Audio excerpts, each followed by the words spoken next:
নব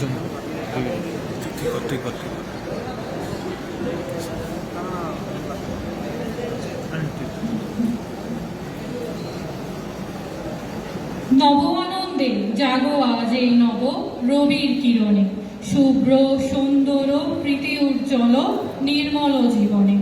বার্ষিক বনভোজন ও নবীন বরণ 2024 ঢাকা বিশ্ববিদ্যালয়ের রসায়ন বিভাগ কর্তৃক আয়োজিত আজকের এই অনুষ্ঠানে সম্মানিত প্রধান অতিথি প্রফেসর ডক্টর মোহাম্মদ কামরুল এহসান স্যার সহ উপস্থিত আমার সকল শ্রদ্ধেয় শিক্ষক মণ্ডলী, অগ্রজ ভাইয়া এবং আপুরা এবং আমার সকল সহপাঠীবৃন্দ, সকলকে জানাচ্ছি আজকের এই সুন্দর দিনে উষ্ণ শুভেচ্ছা এবং সালাম। আসসালামু আলাইকুম। আমি 2022 সেশনের 102তম ব্যাচের মোশরেফা জান্নাত।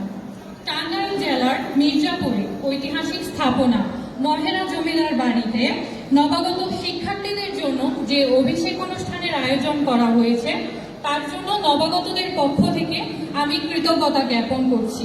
নির্মল এই পরিবেশে নবাগতদের জন্য আপন করে নেওয়ার জন্য যে নির্মল প্রয়াস, এটি দেখে আমরা সকলেই মুগ্ধ এবং আপ্লুত।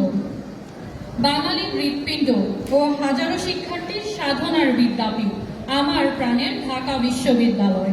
ঢাকা বিশ্ববিদ্যালয় এমন এক বিদ্যালয় যা 52 ভাষা আন্দোলন থেকে একটি স্বাধীন দেশের জন্ম দিয়েছে।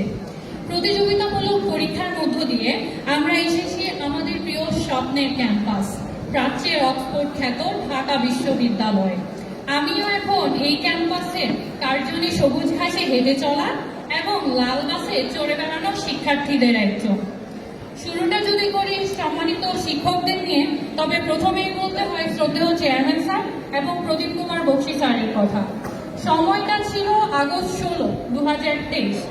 ডিপার্টমেন্টাল ওরিয়েন্টেশনের দিন ওই দিন সকাল 8টায় চেয়ারম্যান স্যারের ক্লাস ছিল। খুবই একটা গম্ভীর মুখ নিয়ে স্যার ক্লাসে প্রবেশ করলেন এবং খুব গম্ভীর স্বরে আমাদের এই রসায়ন ডিপার্টমেন্ট নিয়ে বেশ কিছু কথা বললেন।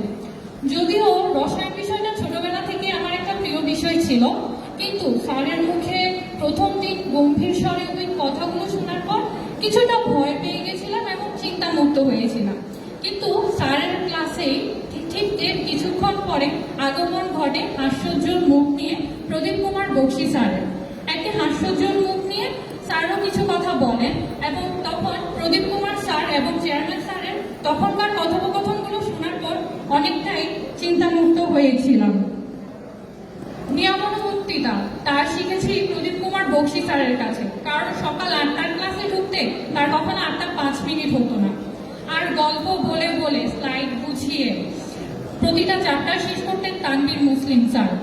আর জীবনের ছোট ছোট অভিজ্ঞতা বলে আমাদেরকে হাসিয়ে ক্লাসটাকে প্রাণবন্ত করে তুলতে ফারহানা ম্যামের ক্লাস তো ছিলই। তারপর যদি আসে সিনিয়র ভাইয়া এবং আপুদের কথা, তবে ডিপার্টমেন্টে তাদের সাথে আমাদের কাটানোর সময় খুবই সীমিত। এক ক্লাস থেকে অন্য ক্লাসে দৌড়াদৌড়ি, ক্লাস ল্যাব সবকিছু মিলেও এত প্রেশারে থাকার পরেও ডিপার্টমেন্টে যখন তাদের সাথে আমাদের পথিমধ্যে হঠাৎ করে দেখা হয়, তখন একটা হাসি দিয়ে কেমন আছি জিজ্ঞাসা করার ব্যাপারটা কিন্তু অনেক দারুণ। এত প্রেশারে থেকেও সিনিয়র ভাইয়া এবং আপুরা যে জীবনটাকে এতটা আনন্দদায়ক করে এবং চিরকুল হিসেবে জীবনযাপন করছেন, এই প্রেরণাটা তাদেরকে দেখে শিখছি। সহপাঠী বন্ধুরা, প্রথম দিন এসে কিন্তু আমার মনে হয়নি এটা কোনো ক্লাস, মনে হচ্ছিল একটা ক্ষুদ্র বাংলাদেশ। কেউ পঞ্চগড় তো কেউ কক্সবাজার, কেউ মাদ্রাসা থেকে এসেছিল তো কেউ ক্যাডেট স্টুডেন্ট, কিন্তু সবাই মিলেই আমরা এই রসায়ন বিভাগ, এই 102 ব্যাচ।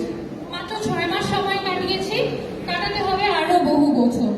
ভালোবাসি রসায়ন বিভাগকে, ভালোবাসি এই পুরো পরিবারটাকে। 6 মাস আগে মা বাবার হাত ধরে আগমন ঘটেছিল এই কার্জনে মাথা উঁচু করে দাঁড়িয়ে থাকা আমার কেমিস্ট্রি ডিপার্টমেন্টে। সেই মধুর স্মৃতি মনের কোটরে আজীবন গাঁথা থাকবে। রত্নগর্ভা এই মহান শিক্ষালয় বিশ্বের এক বিস্ময়, প্রিয় এই বিদ্যাপীঠ জাতির গর্ব, চির অম্লান অক্ষয়। ধন্যবাদ সবাইকে।